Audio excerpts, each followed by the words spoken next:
হুমকি দেবেন না। আপনাদের হুমকিতে আমার একজন ওয়ার্ডের কর্মীও ভীত নয়। আমরা আরেকটি বিষয় লক্ষ্য করছি, যখনই এই দেশের কতিপয় নেতৃত্ব গড়ে উঠেছে, যারা মূলত মিডিয়ার মাধ্যমে তাদের পরিচিতি বেশি রয়েছে, যারা বাংলাদেশে কোথাও সভা সমাবেশে যায় না, তাদের সংগঠনের কমিটি গঠন করে, কিন্তু বাংলাদেশের কোনো একটা উপজেলায় তাদের উপস্থিতি দেখি না, কোনো একটি জেলায় তাদের একটি মিছিল পর্যন্ত আমরা দেখি না, কোনো একটি মাস গ্যাদারিং তো পরের কথা, তাদের কমিটির একটি আলোচনা সভা আমরা আজকে পর্যন্ত কোনো জেলায় দেখিনি। কিন্তু তারা ঢাকায় বসে বসে অনেক বড় বড় বয়ান দেয়, তারা অনেক সোশ্যাল মিডিয়ায় নেগেটিভ তৈরি করে, শুধু তাই নয়, এবং তারা গুপ্ত সংগঠনের উপর ভর করে ছাত্রদলকে বারবার প্রকাশ্য হুমকি দেয়। আমরা সতর্ক করছি, বিনয়ের সহিত সতর্ক করছি, সতর্কভাবে কথা বলবেন, সতর্কভাবে কথা বলবেন। ছাত্রদল একদিনে জন্ম হয়নি। এই ছাত্রদলকে দমন করার কথা বলেন, বারবার হুমকি দেন।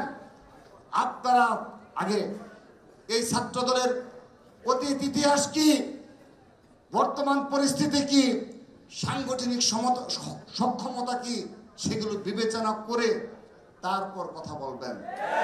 হুমকি দেবেন না। আপনাদের হুমকিতে আমার একজন ওয়ার্ডের কর্মীও ভীত নয়।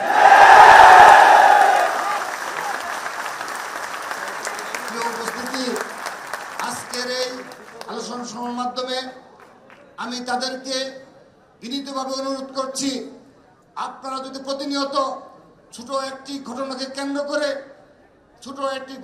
কেন্দ্র করে বারবার ছাত্রদলকে এভাবে হুমকি দেন, এবং জুলাই আগস্ট আন্দোলনে আমাদের ছাত্র সংগঠনের মাঝে যেটি বৃহৎ ঐক্য গড়ে উঠেছে, সেই ঐক্যকে বিনষ্ট করার জন্য ষড়যন্ত্রে লিপ্ত হন, তাহলে আমরা ধরে নেব আপনারা সত্যিকার অর্থে এই ফ্যাসিস্ট আওয়ামী লীগের পুনর্বাসনের প্রক্রিয়া আপনারা শুরু করছেন। আবারও বলছি, আজকের এই আলোচনা সভা থেকে আমাদের যে বৃহৎ ঐক্য গড়ে উঠেছে, আমরা বিশ্বাস করি আপনাদের এই অযাচিত বক্তব্যের মাধ্যমে আমরা এখনো কোনো অযাচিত বক্তব্য দেইনি। আমরা সেই জুলাই আগস্ট আন্দোলনে যে বৃহৎ ঐক্য গড়ে উঠেছে, সেই ঐক্য বজায় রাখবে ছাত্রদল।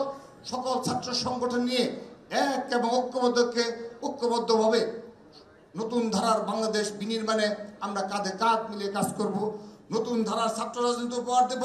সেজন্য সবাইকে, বিশেষ করে মহানগর ছাত্রদল যেভাবে সুশৃঙ্খলভাবে এবং এই 7 মাসে আপনারা প্রমাণ করেছেন, আপনাদেরকে শত ষড়যন্ত্রের মুখেও আমার এই মহানগর ছাত্রদল সম্পর্কে কোনো চাঁদাবাজির অভিযোগ উঠে না, আমার এই মহানগর ছাত্রদল সম্পর্কে কোনো প্রকার সন্ত্রাসী কর্মকাণ্ডের কোনো এখন পর্যন্ত কোনো নিউজ হয় না। আপনারা লক্ষ্য করে দেখবেন, ঢাকা বিশ্ববিদ্যালয় কেন্দ্রিক যে সোশ্যাল মিডিয়া গ্রুপ রয়েছে, সেগুলো সারা বাংলাদেশে সামান্য যদি পারিবারিক সমস্যা থাকে, সেই সমস্যার আপলোড দেওয়া হয় এই ঢাকা বিশ্ববিদ্যালয় সোশ্যাল মিডিয়া গ্রুপগুলোতে। কিন্তু এই রাজধানী ঢাকার কোনো প্রকার কোনো বড় আকাঙ্ক্ষিত ঘটনার প্রমাণ আজ অবধি আমাদের কোনো মিডিয়া আমাদের সামনে নিয়ে আসতে পারেনি। এটি আপনাদের সফলতা। এই সফলতা ধরে রাখতে হবে আমার ভাইরা, তোমাদের এই সফলতাকে ধরে রাখতে হবে। এই সফলতা ধরে রেখে আমাদের আগামীতে যাকে নিয়ে আমরা আশা আকাঙ্ক্ষার প্রতীক, যাকে নিয়ে আমাদের রাজনীতি, যেহেতু আমাদের রয়েছে একজন শহীদ রাষ্ট্রপতি জিয়াউর রহমান, আমাদের রয়েছে আপসহীনতার প্রতীক বাংলাদেশের স্বাধীনতার সার্বভৌমত্বের প্রতীক দেশনেত্রী বেগম খালেদা জিয়া। আমরা আগামীতে রাজনীতি করি জনাব তারেক রহমানের নেতৃত্বে একটি সাম্য মানবিক বাংলাদেশ গড়ব ইনশাআল্লাহ। ছাত্রদল অধীর আগ্রহে অপেক্ষা করছে জনাব তারেক রহমানের স্বদেশ প্রত্যাবর্তনের জন্য। আমরা অধীর আগ্রহ অপেক্ষা করছি।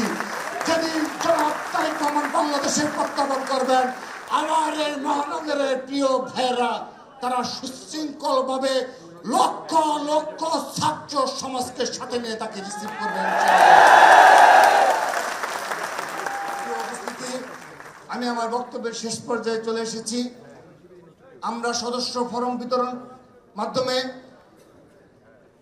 ঢাকা মহানগরে ছাত্র দলের একটি ঐতিহাসিক কার্যক্রম শুরু করব। একটি ছাত্র রাজনীতির একটি নতুন নতুন অধ্যায় লিখবেন আপনারা।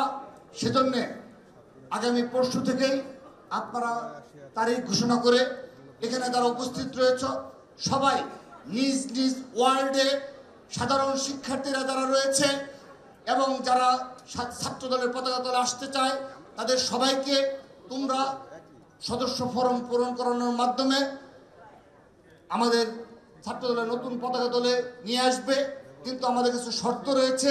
তোমরা সদস্য ফরম পূরণ করানোর পর আমার মহানগর ছাত্র দলের ভাইরা থানা কমিটির মাধ্যমে যাচাই বাছাই করবে। সবাই সদস্য হতে পারবে না, শুধুমাত্র যারা শহীদ রাষ্ট্রপতি জিয়া রহমানের আদর্শকে বুকে ধারণ করে সততা ও নীতি আদর্শ নিয়ে পথ চলবে, শুধুমাত্র তারাই ছাত্র দলের পতাকা দলে আসতে পারবে। এ বিষয়ে মহানগর ছাত্র দল যাচাই বাছাই করবে। তারপর যাচাই বাছাই করে যারা সদস্য যোগ্যতা অর্জন করবেন শুধুমাত্র তারাই আমাদের কর্মী হিসাবে আখ্যায়িত হবেন। সম্মানীয় উপস্থিতি, সেজন্য আপনারা ধৈর্য সহকারে যেভাবে পরিস্থিতি মোকাবেলা করেছেন, আমরা যেভাবে আপনাদের নির্দেশনা দিয়েছি, আজকের দিন পর্যন্ত প্রায় 7 থেকে 8টি ঘটনা ঘটেছে।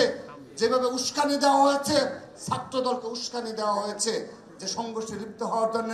কিন্তু আমি এই মহানগর ছাত্র দলের নেতা কর্মী সবাইকে ধন্যবাদ জানাচ্ছি। তারা কোনো উস্কানিতে তারা পা দেয়নি, কোনো ষড়যন্ত্রের ফাঁদে পা দেয়নি। সেজন্য এভাবে আমরা আমাদের কাজ করে যাব, ষড়যন্ত্রকারী ষড়যন্ত্র করে যাবে। সবাইকে ধন্যবাদ জানিয়ে আগামীতে আবারও দেখা হবে ইনশাআল্লাহ।